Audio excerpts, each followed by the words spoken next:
Welcome back to another Flashback Friday on Constant Collectible with Johnny Savage. Get ready for rip-roaring time as we examine the comic theme of getting paid to be a superhero. In comic book history, there's always been a theme of identifying how the main character makes a living or leads a separate life. The amount of resources scopes anywhere from Peter Parker to Tony Stark, with the most destitute and the least destitute all taking up the mantle of heroism. But some regular schmucks have always been looking at this hero gig as something that could make them money. And as long as superheroes have attempted to monetize their heroism, people like Maxwell Lord have been there to monetize their own aspect of coordinating the heroes. You may know this guy from the Supergirl television show, but he has been an exploiter of superheroes for many years in comic books. Now, a quick side note on why we do these videos.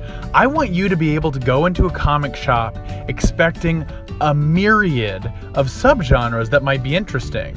In this case, these are monetized superheroes.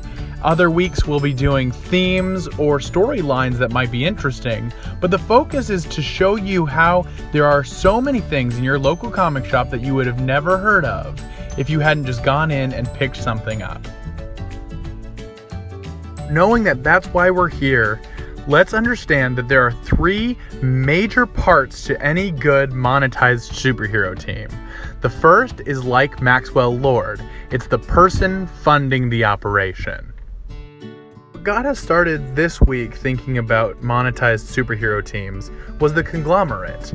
We found an issue at our local comic book shop that focused on a couple heroes we'd never heard of. While the issue's villain was the android, and Jesse Quick was a member of the team, most of the interest of this issue was not on the nostalgia of these characters.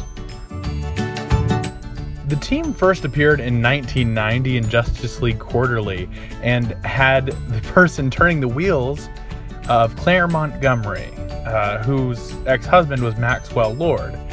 You see, he was in charge of the Justice League International team, which is much more famous, and she wanted to create a team that could rival his. While the initial team in the early 90s had people like Booster Gold who wanted to make money, there were a lot of people on this team who needed to make a living at this point. But they had those traditional superhero values, go out and look out for the little guy. The team was being manipulated by corporations and being sent into missions that the corporations themselves had coordinated. This kind of turmoil leads the group to confront Claire Montgomery, and that confrontation of identifying, should we fight false enemies just for publicity? It's a great tool for storytelling. And in traditional comic book MacGuffinery, there is a real threat that they do have to face at the end of the issue. There's numerous examples of teams like this through comic book history, and Hero Hotline was one of the more fun groups with characters like Microwave Bell. But the focus of them is always on providing a service of superheroism or selling that as a marketing scheme. But every iteration of this genre of superhero is different.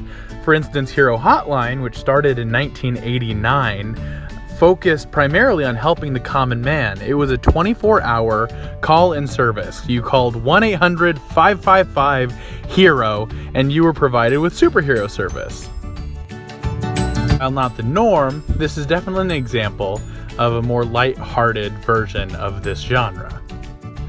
On the other side of the spectrum was a law firm, the Power Company, led by Josiah Power, and they first appeared in 2002 in a JLA comic. The Power Company was a law firm for all intent and purposes, including partners, associates, and even the pilot of the company car, which was, of course, $1 million airship. This team was much more corporate and really delved into some of the issues that come with being a corporate environment for this type of superhero-y activity. And Josiah Power was a great character to lead this team. A lot of the depth of the superhero teams that are corporately funded were not reached with this series, but definitely an interesting read. If you ever see an issue, definitely pick it up. It is a fun time.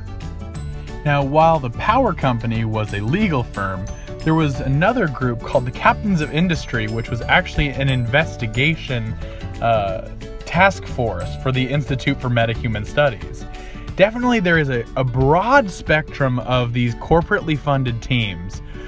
And of course, each one has their own focus, from Heroes for Hire being a call-in service, to the Power Company being a legal team, to the Captains of Industry being an investigation team.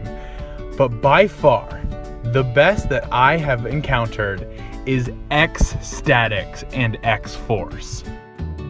The reason that I personally love these comics is because there is a level of suffering that comes with fame and struggling to be the most relevant, and these superheroes in X-Statix and X-Force really had to deal with that. Now, before we go any farther, you're probably asking, Johnny, why are X-Statix and X-Force in the same breath? Well, it's the same team. You see, X-Force actually was a title that was in contention by Professor Xavier, and X-Statix had to change their name. A very corporate thing, and I actually found that as a really fun aspect to this comic series. What makes the team dynamic so interesting in X-Statix is that they are always being filmed by this super powerful being named Dupe. The team has a lot of internal struggle and deals with things like being filmed from the wrong angle and has to always put on a public show, including an episode of time in which Fat and Vivisector pretended to be gay just to get notoriety. This led to a lot of internal struggle, and as it turns out, the two of these guys were actually both gay, but not gay for each other, and the depression and turmoil that they went through in this charade was indicative of many aspects of this team. Some characters, like El Guapo, even came in and had full mental breakdowns.